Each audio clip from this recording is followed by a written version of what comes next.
Penguin Random House Audio presents Agnostic, a spirited manifesto. This is the author, Lesley Hazleton. Chapter 1, Beyond Either Or. There's some 400 houseboats in Seattle. Many, like mine, are little more than shacks on rafts, but this may be the only one with a mezuzah at its entrance. If I were religious, the small cylindrical amulet would hold a miniature scroll inscribed with the Shema, the Jewish equivalent of the Lord's Prayer or the Islamic Shahada. But mine doesn't.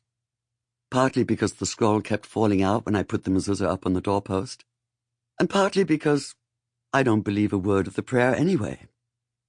I'm not sure what happened to it.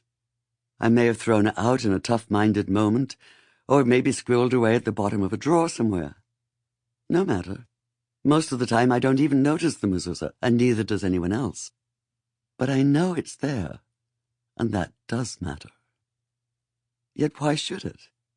I'm firmly agnostic and haven't been to a synagogue service in years, decades, in fact.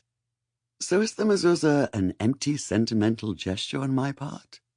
Or does the word hypocrisy apply? Could I be in denial? A closet theist? Or a more deeply closeted atheist? Or am I just a timid fence-sitter, a spineless creature trying to have it both ways, afraid to commit herself one way or the other? And there's the problem.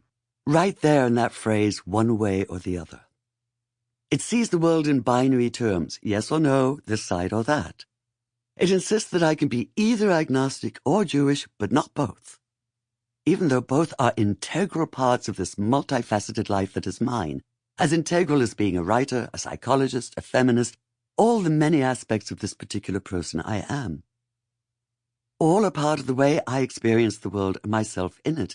Take any one of these aspects away, and I'd be someone else.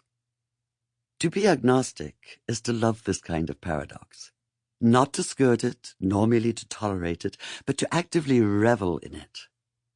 The agnostic stance defies artificial straight lines such as that drawn between belief and unbelief, and shakes off the insistence that it come down on one side or the other. It is free-spirited, thoughtful, and independent-minded, not at all the wishy-washy I don't know-ness that atheists often accuse it of being. In fact, the mocking tone of such accusations reveals the limitations of dogmatic atheism.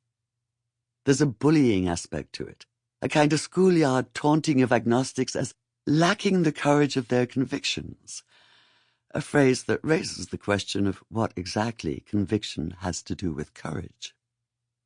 It's easy to forget that the inability to muster the honesty of the three words, I don't know, only leads to a radical dishonesty. The least we've come to expect is that someone be able to bullshit their way out of not knowing something, which is why the first thing taught in media training, a term that always makes me think of obedience training for dogs, is how to evade a difficult question and maintain the tattered illusion of mastery. I stand tall in my agnosticism, because the essence of it is not merely not knowing, but something far more challenging and infinitely more intriguing, the magnificent oxymoron inherent in the concept of unknowability. This is the acknowledgement that not everything may be knowable, and that not all questions have definitive answers, certainly not ones as crudely put as the existence or non-existence of God. At its best, however, agnosticism goes further. It takes a spirited delight in not knowing, and this delight is no boorish disdain for knowledge and intellect.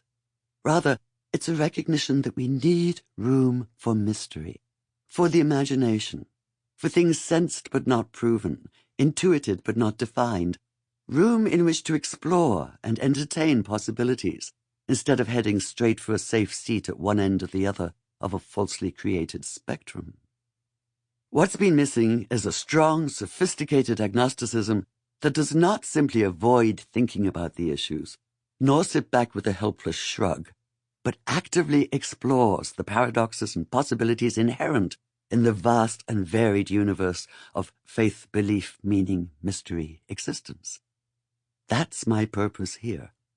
I want to explore unanswerable questions with an open mind, instead of approaching them with dismissive derision or with the solemn Sample complete. Ready to continue?